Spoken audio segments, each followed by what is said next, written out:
3월 첫 주 한국의 로또 당첨자가 16명이 나왔습니다. 그런데 이 일에 문제가 있다며 뉴스에 보도가 되었습니다. 16명 중에 2명이 경기도의 한 판매점에서 동시에 나왔기 때문입니다. 게다가 그 2명은 모두 스스로 번호를 선택한 것이 아니라 컴퓨터 시스템으로 자동으로 번호를 돌렸는데 2명이 같은 번호가 나왔고 그 2명이 모두 당첨되었기 때문입니다.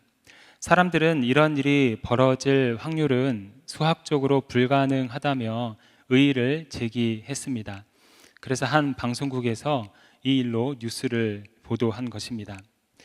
이 영상은 많은 사람들에게 인기를 끌었습니다. 그 영상 아래에는 수천 개의 댓글이 달렸습니다. 주로 이런 내용이었습니다. 뭔가 문제가 있다, 뭔가 조사를 해봐야 된다라는 내용입니다.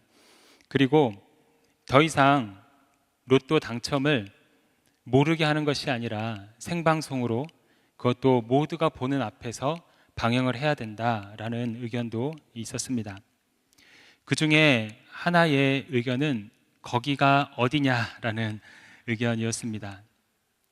2명이나 당첨됐다고 하니 나도 거기 가서 좀 사야 되겠다라는 그런 마음이 있었던 것 같습니다. 사람들은 부유해지는 것에 관심이 많습니다. 자신의 인생이 잘 되지 않기를 바라는 사람은 아무도 없을 것입니다. 한번 사는 인생 잘 풀리기를 바라고 부유해지기를 바라고 가능하면 부족함 없는 인생을 살기를 바라는 것이 우리 모두의 마음입니다. 그래서 누군가가 복받았다는 소식을 들으면 시기가 되기도 하고 조금 배가 아프기도 하고 또 복 받을 기회만 있다면 어떻게 해서든 나도 그 기회를 잡고 싶은 것이 우리 인간의 마음입니다. 오늘 본문에는 복받은 한 사람이 등장을 하고 있습니다. 그 주인공은 이삭입니다. 지금 이삭은 블레셋의 그랄 땅에 거주하고 있습니다.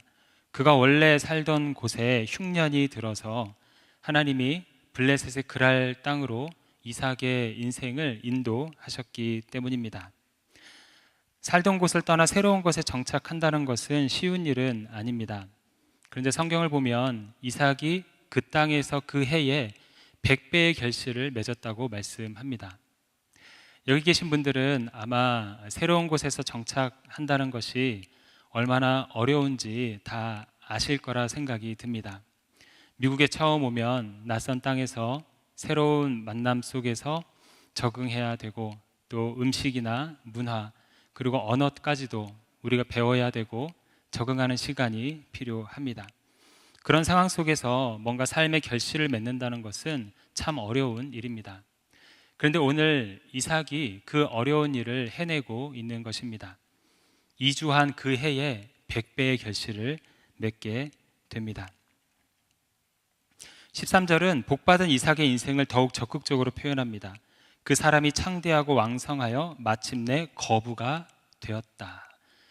여러분, 한글 성경에서 거부가 되었다라는 표현을 찾아본 분은 아마 없을 겁니다. 그만큼 하나님께서 이삭의 인생에 복을 부어 주셨습니다. 상상할 수도 없는 풍요로움을 누리게 됩니다. 어떻게 그 일이 가능했을까요? 성경은 길게 그 이유를 설명하지 않습니다. 단 하나의 표현으로 설명을 합니다. 오늘 설교의 제목이기도 합니다. 이렇게 되어 있습니다. 여호와께서 복을 주심으로. 하나님께서 복을 주셔서 이삭의 인생에 복을 누리는 인생이 되었다고 말씀합니다. 이삭이 누린 복은 하나님이 주셔서 받은 복이었습니다. 우리가 복을 받는다라고 표현을 하죠. 받는다는 것은 주는 대상이 있기 때문에 가능한 일입니다. 하나님께서 복을 주셔서 이삭이 복을 누립니다. 운칠기삼이라는 말이 있습니다. 인생을 성공함에 있어서 운이 70%고 실력이 30%다라는 말입니다. 사람들이 자신의 실력을 가지고 열심히 살아봤더니 꼭 실력대로 되지 않는 것을 경험한 겁니다.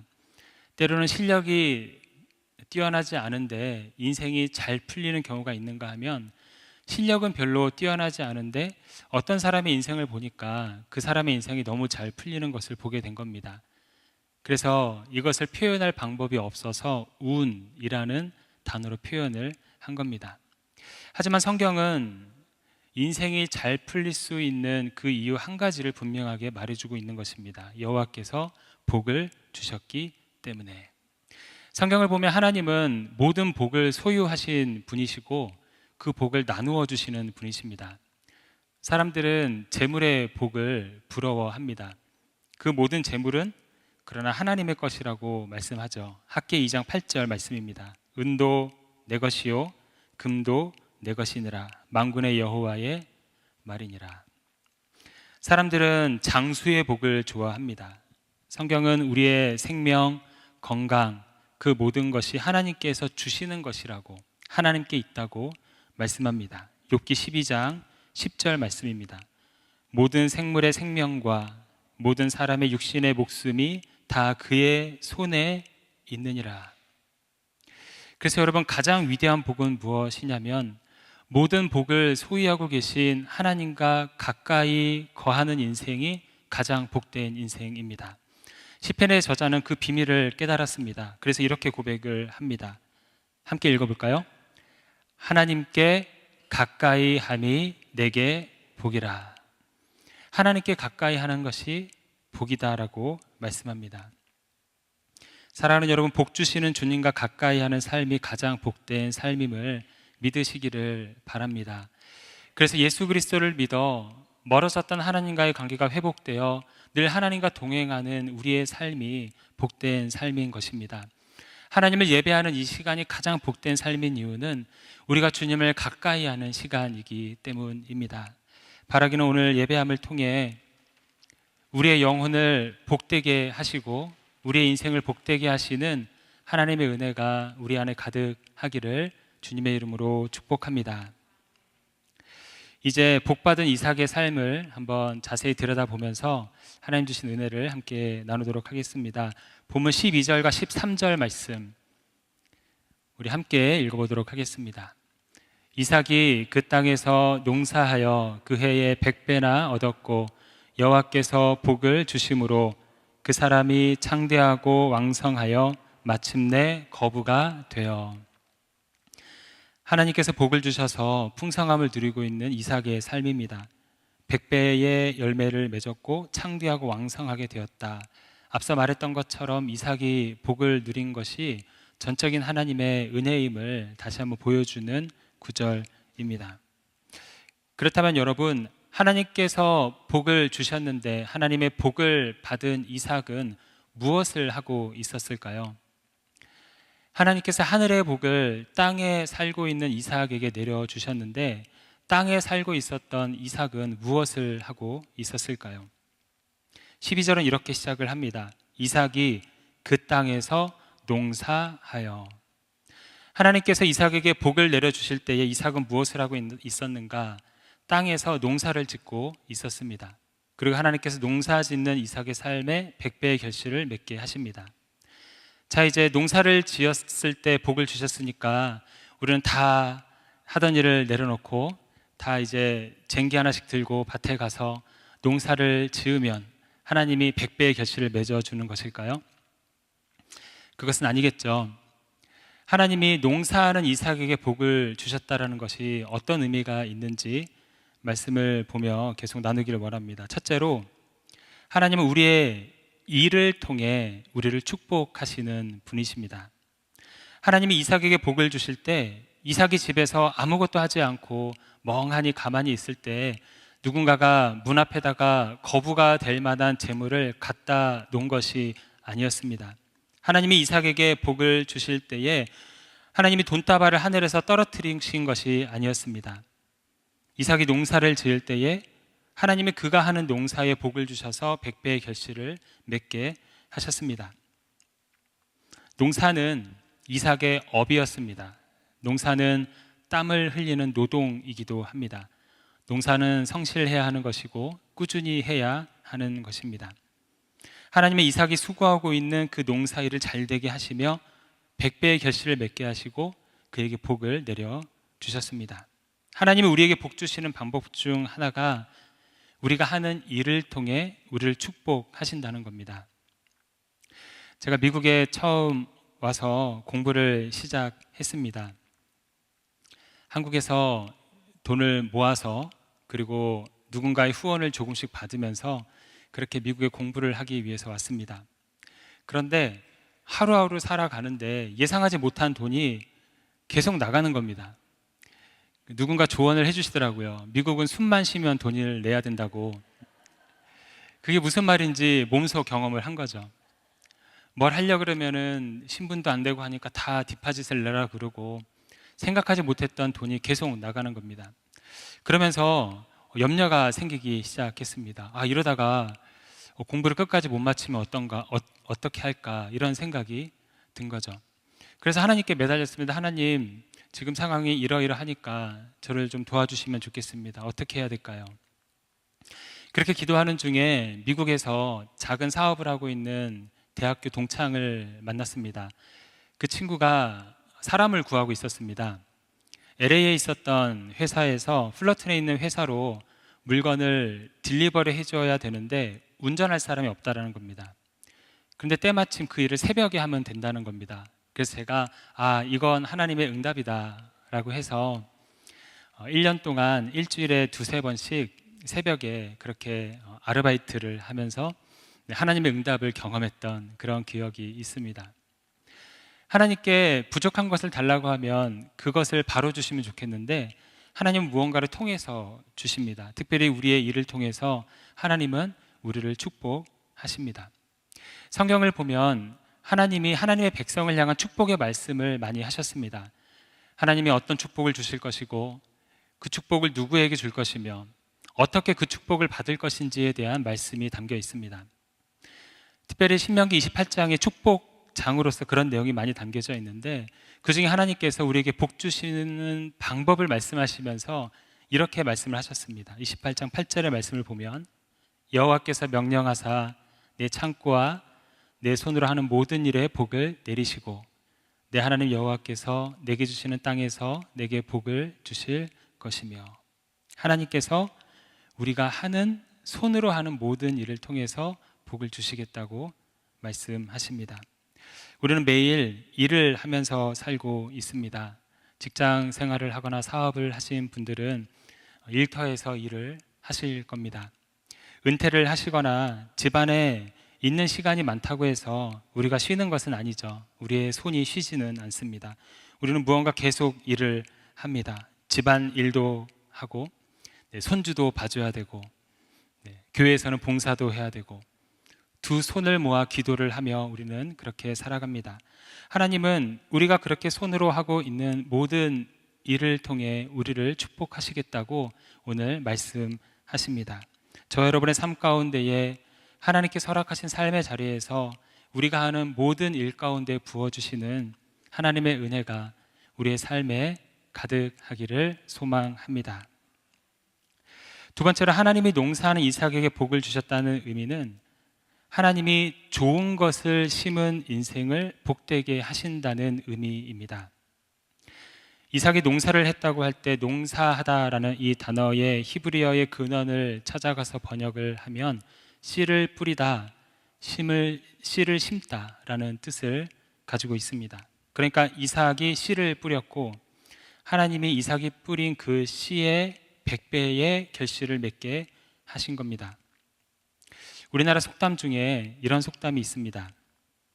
콩 심은데 콩 나고 팥 심은데 팥 난다. 여러분, 이삭이 콩을 심었으면 어떤 결실을 맺었을까요? 콩이 100배가 됐을 겁니다. 팥을 심었으면 팥이 100배가 되었겠죠. 100배도 중요하지만 무엇을 심느냐도 중요하다는 것입니다. 하나님은 좋은 것을 심은 인생에 좋은 것이 넘치도록 하시는 분이십니다. 그래서 성경을 보면 하나님이 선을 우리가 계속 심으면, 좋은 것을 계속 심으면 결국에는 거둘 것이라고 말씀하십니다. 갈라디아서 6장 9절 말씀입니다. 우리가 선을 행하되 낙심하지 말지니 포기하지 아니하면 때가 이름에 거두리라. 반면에 악을 계속 뿌리거나 재앙을 계속 심는다면 그것이 곧 자신에게 재앙을 거두는 인생이 되게 된다고도 말씀하십니다. 시편의 말씀, 잠언의 말씀입니다. 악을 뿌리는 자는 재앙을 거두리니 그가 저주하기를 좋아하더니 그것이 자기에게 임하고 축복하기를 기뻐하지 아니하더니 복이 그를 멀리 떠났으며. 주전 597년에 바벨론 왕 느부갓네살 왕이 예루살렘을 침공해서 여호야긴 왕과 유다의 지도층을 포로로 잡아갔습니다. 포로로 끌려간 그들의 마음이 정상적일 수는 없었습니다. 그래서 그들은 생각과 언어로 계속 부정적인 것을 심으며 하루하루를 살아갑니다. 자신들 신세를 계속 한탄하며 살았습니다. 포로 생활이 길어지면서 희망이 아닌 절망을 자꾸 스스로 자신의 인생을 향해 심기 시작했습니다. 안 된다는 말을 입에 달고 살았을 겁니다. 그런 그들에게 하나님이 예레미야 선지자를 통해서 말씀하시죠. 그들의 인생을 결국에는 축복하시길 원하셨던 하나님께서는 어떤 말씀을 주시는가? 우리가 잘 알고 있는 예레미야 29장 11절 말씀입니다. 너희를 향한 나의 생각을 내가 아나니 평안이요 재앙이 아니니라. 너희에게 미래와 희망을 주는 것이니라. 하나님은 자꾸만 좋지 않은 것을 자신의 인생과 영혼에 심고 있는 그들에게 가장 먼저 좋은 것을 심을 수 있도록 너희에게 평안이 있을 것이고 너희에게 희망이 있다고 하나님은 말씀하셨습니다. 우리는 물에 대한 연구 결과를 자주 들었습니다. 물에게 좋은 음악을 들려주고 좋은 말을 해주고 감사하고 사랑한다는 표현을 해주면 물의 결정체가 잘 형성이 된다고 합니다. 반면에 물을 보면서 시끄러운 음악을 틀어주고 불평의 말을 자꾸 하다 보면 결국에는 그 결정체가 흐트러지게 된다는 이야기입니다. 우리 인생도 마찬가지입니다. 감사를 많이 심으면 하나님께서 시간이 지나 더 많은 감사의 제목을 우리의 삶에 허락해 주시는 겁니다. 우리가 사랑을 계속해서 심으면 하나님께서는 시간이 지나 더 많은 사랑을 누릴 수 있는 삶으로 우리의 인생을 인도해 가시는 것입니다. 사랑하는 여러분, 이삭에게 복 주신 하나님은 우리의 인생에도 복을 주시는 분이십니다. 우리의 손으로 하는 모든 일에, 그리고 우리가 심는 것을 풍성하게 하시는 그 은혜로 좋은 것을 심으며 하나님 주시는 복을 이삭처럼 누리며 살아가는 저와 여러분의 삶이 되기를 소망합니다. 이어서 14절에서 16절의 말씀 같이 읽도록 하겠습니다.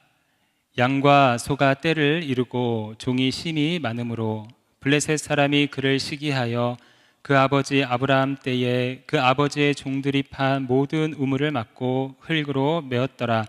아비멜렉이 이삭에게 이르되 내가 우리보다 크게 강성한즉 우리를 떠나라. 하나님의 복을 받아 누리고 있는 이삭의 삶의 과정을 우리에게 보여주는 구절입니다. 하나님의 복을 받은 이삭의 현실의 삶입니다. 이삭의 삶의 요약은 복받은 인생이었습니다. 그런데 그의 현실을 담고 있는 방금의 구절을 보면 그의 삶은 그렇게 복받은 인생처럼 보이지는 않습니다. 먼저 그를 향한 블레셋 사람들의 태도가 나옵니다. 그들은 이삭을 시기합니다. 질투하고 부러워하고 시기하는 마음을 가진 겁니다. 그런데 그 시기의 마음에서 끝나는 것이 아니라 행동으로 이어졌습니다. 그래서 이삭이 팠던 모든 우물을 흙으로 메워버린 겁니다. 매우 중요했던 물이었는데 그것을 공급받지 못하도록 방해를 한 것입니다. 그 이유가 무엇인가? 14절에서 이렇게 말하죠. 이삭이 양과 소가 떼를 이루고 종이 심이 많았기 때문에. 다른 이유가 아닙니다. 이삭과의 관계의 문제가 아니었습니다. 이삭이 복받았다는 이유로 그런 어려움을 겪게 된 겁니다. 백성들이 이렇게 비이성적으로 예의를 갖추지 못하면 지도자라도 좀 잘 질서를 잡아야 될 텐데 블레셋 왕 아비멜렉도 마찬가지였습니다. 이런 상황을 보고 아비멜렉은 이삭에게 여기를 떠나라 라고 말을 합니다. 이전까지 이삭과 아비멜렉의 관계는 전혀 문제가 없었거든요. 잘 지내고 있었거든요. 그런데 떠나라고 말합니다. 그 이유는 또 무엇인가? 16절에서 이렇게 말하죠. 내가 우리보다 크게 강성한 즉, 너가 점점 잘 되고 있기 때문에, 너가 나보다 더 잘나고 있기 때문에 나를 떠나라, 이렇게 이야기를 합니다. 아니, 누군가가 잘 되고 있으면 서로 협력해서 더 많은 일을 하면 좋을 텐데 시기하고 질투하며 복을 받았다는 이유로 자꾸만 어려움을 겪고 있는 이삭의 삶을 보게 됩니다. 우리가 흔히 복받은 인생이라고 하면은 어려움이 없는 인생을 상상하곤 합니다. 인생의 항해를 해가는 중에 거친 파도 하나 없이 잔잔한 물가를 거닐며 결국에는 목적지로 가는 것이 복받은 인생이라고 우리는 흔히 생각을 합니다. 그런데 오늘 하나님 허락하셔서 거부가 된 복받은 이삭의 삶을 우리가 들여다보니 복받은 사람의 인생의 그 현실은 그렇게 아름다워 보이지는 않은 겁니다. 우리는 복받은 인생이 무엇인가에 대해서 한번 생각을 해봐야 됩니다. 복받은 인생은 무엇인가? 복받은 인생은 어려움이 없는 인생인가? 복받은 인생은 모든 일이 다 잘 되는 인생인가? 복받은 인생은 관계에 어려움 없이 언제나 기분 좋게 사는 인생인가? 이런 질문을 던져봤을 때에 이삭의 삶을 보면 그렇지 않다라는 거죠. 사람들이 시기하고 질투하고 복받았다는 이유로 그를 떠나보내는 이삭의 현실을 우리는 보게 됩니다. 결국 복받았다는 것은 무엇이냐? 하나님께 복을 받았다는 것은 어려움이 없는 인생이 아니라 어려움이 있음에도 불구하고 하나님과 함께 어려움을 잘 이겨나갈 수 있다는 것이 하나님 주신 복을 누리는 인생이라는 것입니다.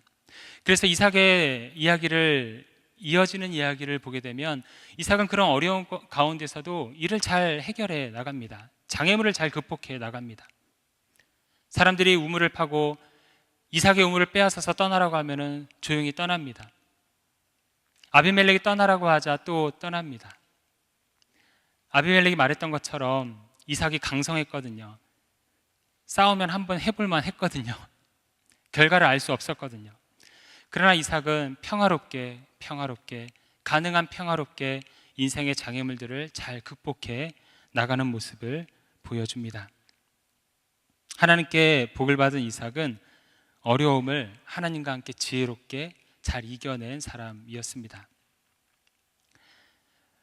구약 성경을 보면 하나님은 하나님의 사람을 위해서 기적을 많이 행하셨습니다.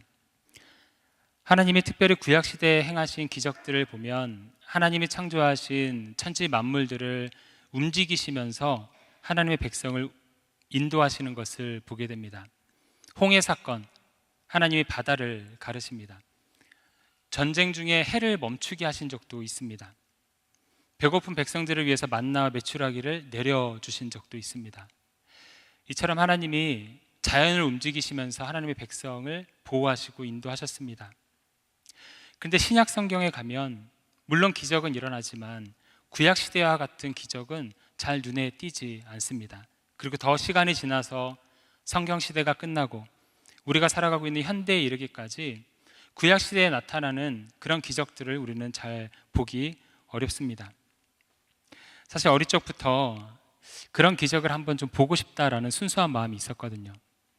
뭔가 내 눈앞에 하나님 행하시는 기적을 한번 보고 싶다, 이런 마음들이 있었거든요. 그런데 살면 살수록 오히려 그런 기적들을 경험하기가 어려워지는 것 같습니다. 여러분, 왜 그럴까요? 하나님이 하나님의 힘을 사용하시는 방식이 조금 달라졌기 때문입니다.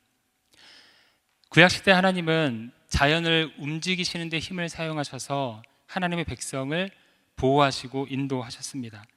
그런데 요즘에는 하나님이 시간이 갈수록 어떻게 인도하시는가? 하나님의 사람에게 하나님의 능력을 부어주시며 그 사람의 인생을 인도해 가시는 겁니다.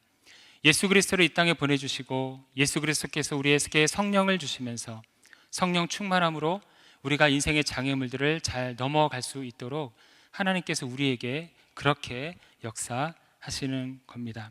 이것이 곧 성령 충만한 삶입니다. 복받은 인생은 장애물이 없는 인생이 아니라 어떠한 장애물이 있더라도 성령 충만함으로 하나님 주시는 능력으로 그 장애물들을 잘 넘어가는 인생, 그것이 하나님이 허락하시는 복된 인생임을 우리는 이삭의 삶을 통해서 보게 됩니다.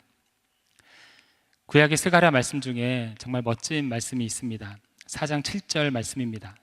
큰 산아 내가 무엇이냐, 스룹바벨 앞에서 평지가 되리라. 스룹바벨의 앞에 큰 장애물이 있었습니다. 큰 산과 같은 장애물이 있었습니다. 그래서 하나님께서 그를 위해서 선포하시는 겁니다. 큰 산아 내가 무엇이냐, 스룹바벨 앞에서 평지가 되어라. 하나님 이렇게 말씀하십니다. 우리는 이 말씀을 붙잡고 이렇게 기도할 수 있을 겁니다. 하나님, 지금 내 앞에 있는 인생의 장애물이 너무 큽니다. 이 장애물을 평지가 되게 해주십시오. 이렇게 기도할 수 있고 하나님은 그렇게 역사하실 것입니다. 그러나 우리는 한편으로 이렇게 기도할 수도 있는 겁니다. 주님, 큰 산도 평지로 느낄 만큼의 성령의 능력을 나에게 부어 주십시오. 상황은 변하지 않아도, 환경은 변하지 않아도, 상대는 변하지 않아도, 장애물은 여전히 남아 있어도 내 안에 부어주시는 성령의 능력으로 나를 강하게 하여 주십시오. 그래서 내 인생의 장애물을 평지를 지나듯 건너게 하여 주십시오. 우리는 이렇게 기도할 수도 있는 것입니다. 예수님이 겟세마네 동산에서 십자가를 지시기 전날 밤 하나님께 기도를 하십니다. 하나님 아버지께 기도하시기를 이 잔을 옮겨달라고 기도합니다. 가능하면 십자가를 지시지 않기를 바라는 마음이었습니다. 하나님은 그 힘을 가지고 계십니다. 그렇게 행하실 수 있는 분이시죠. 그러나 예수님이 기도하시는 중에 천사가 내려와서는 예수님께 힘을 더했다고 성경은 기록합니다. 하나님 아버지는 십자가를 피하게 할 수 있는 힘과 능력을 가지셨지만 그렇게 힘을 쓰시는 것이 아니라 성자 예수님께 힘과 능력을 주시면서 십자가를 질 수 있도록, 그래서 부활의 영광에 다가갈 수 있도록 그 일을 통해 온 인류를 구원하시기 위해서 그 힘을 성자 예수님께 부어주시며 그 일을 감당하게 하십니다. 그리고 우리에게도, 이 땅에서 제자로 살아가고 있는 우리에게도, 복받은 인생이지만 인생의 장애물들을 마주하고 있는 그런 인생을 살아가는 우리에게도 하나님은 성령으로 힘을 주셔서 어떠한 장애물일지라도 넉넉히 이겨나갈 수 있도록 우리를 축복하시고 우리를 인도하시고 그렇게 우리를 복된 인생으로 이끌어 가시는 줄로 믿습니다. 사랑하는 여러분, 하나님은 인생의 장애물을 잘 넘을 수 있는 힘과 능력을 우리에게 주시는 분이십니다. 청년들을 만나서 이야기를 해보면 장애물들이 참 많습니다. 직장을 구하는 일도 장애물이고, 결혼을 하는 것도 하나의 장애물로 생각하고 있고, 결혼해서 어떻게 살아야 되는지, 뭘 먹고 살아야 되는지 이런 현실적인 장애물들이 참 많다는 생각을 합니다. 아마 여기 계신 분들은 그런 현실적인 장애물들은 이미 다 지나오고 조금은 다른 장애물들을 마주하고 있지 않을까 싶습니다. 우리가 어떤 나이와 어떤 인생의 시즌을 지나고 있든지 동일하게 찾아오는 영적인 장애물이 늘 있죠. 하나님의 복을 누리지 못하도록 가로막는 장애물들이 늘 있습니다. 하나님 기뻐하시는 삶으로 나아가지 못하도록 늘 가로막는 장애물들이 우리에게 있습니다. 세월이 지날수록 자꾸만 인생의 허무함을 느끼게 됩니다. 세월이 지날수록 자꾸만 감정의 기복이 심해지기도 합니다. 세월이 지날수록 나는 괜찮은데 두고 갈 후손들을 생각하면서 그 염려와 걱정들이 차곡차곡 쌓여가며 현실의 삶을 누리지 못하는 우리의 모습도 우리 안에 있습니다. 유혹은 죽는 순간까지 끝이 없다고 합니다. 계속된 하나님을 잘 섬기지 못하도록 달콤하게 유혹하는 사탄의 유혹도 우리에게 장애물로서 매일 찾아옵니다. 그러나 여러분, 장애물이 무엇이든 저와 여러분의 장애물은 다 다를지 모르지만 분명한 것은 하나님 주시는 능력으로 하나님께서 그 장애물을 넉넉히 이겨나가게 하신다는 것입니다. 이것이 하나님께 복받은 사람의 인생입니다. 하나님께서 성령 충만함의 은혜를 이 시간 부어주셔서 우리의 인생에 찾아오는 크고 작은 장애물들을 넉넉히 평지처럼 넘어가는 저와 여러분의 삶이 되기를 소망합니다. 말씀을 맺도록 하겠습니다. 오늘 말씀은 여호와께서 복을 주심으로 형통함을 누린 이삭의 삶을 함께 살펴보았습니다. 이삭은 엄청난 복을 누렸지만 그 복을 누릴 수 있었던 것은 다른 이유가 아니라 하나님께서 복을 주셨기 때문이었습니다. 하나님이 그가 손으로 하는 일을 축복하셨기 때문입니다. 이삭은 복받은 인생이었지만 그의 인생에 어려움이 없었던 것은 아닙니다. 오히려 인생의 장애물을 하나님과 함께 평화스럽게 잘 넘어갔고 그것이 진정 복받은 사람임을 하나님은 오늘 우리에게 말씀하십니다. 이러한 이삭의 인생을 성경을 통해 쭉 살펴보는데 한 가지 눈에 띄는 특징이 있었습니다. 이삭이 계속 우물을 팠다라는 겁니다. 이곳에서 우물을 팠습니다. 그랬더니 그랄 사람들이 와서는 여기는 우리 땅이니 다른 데로 가라고 말합니다. 그러자 이삭은 그 땅을 내려두고 다른 곳으로 갑니다. 그리고 그곳에서 우물을 또 팝니다. 그랬더니 또 그랄 사람이 와가지고는 말도 안 되는 이유로 다른 곳으로 가라고 합니다. 그랬더니 이삭은 또 다른 곳에 가서 우물을 파서 그곳에서 물을 냅니다. 이삭의 삶은 계속 우물을 파는 인생이었습니다. 사람들이 다툼을 걸어오는 상황 속에서 그런 상황 속에서도 이삭은 계속 우물을 팝니다. 그런데 놀라운 것은 블레셋의 그랄 사람들이 물을 마실 수 있는 이유가 누구 때문이었는가? 바로 이삭 때문이었다는 것이죠. 이삭이 그 상황 속에서는 너무 괴로웠을 겁니다. 아니 내가 판 우물인데 왜 그러지? 왜 또 떠나라는 거지? 왜 나에게 이런 인생의 장애물이 오는 거지? 그러나 양보하고 떠나서 또 우물을 팠더니 계속 물을 낸 겁니다. 그리고 이삭의 삶을 우리가 함께 돌아보니 이삭을 통해서 그랄 사람들이 우물에서 나오는 물을 마시면서 그렇게 생계를 이어간 것입니다. 물은 생명과 연결되어 있습니다. 예수 그리스도는 우리의 생수가 되십니다. 하나님께서 이삭에게 복을 주셔서 그 지역 사람들이 물을 마시며 생명을 유지합니다. 하나님께서 저와 여러분에게 복을 주셔서 생수 되신 예수 그리스도를 전파하며 죽어가는 영혼들에게 하나님의 생명을 불어넣기를 원하시고 그렇기 때문에 저와 여러분을 계속해서 복되게 하시고 우리에게 복을 허락해 주시는 것입니다. 하나님께서 여러분이 하는 모든 일에 복 주시는 은혜가 있기를 바랍니다. 그 과정에 장애물이 있을지라도 성령 충만함으로 이겨내시기를 바랍니다. 그래서 저와 여러분을 통해서 생수 되신 예수 그리스도가 전파되며 이 땅에 하나님의 나라가 이루어지는 일에 쓰임받는 우리의 삶이 되기를 주님의 이름으로 축원합니다.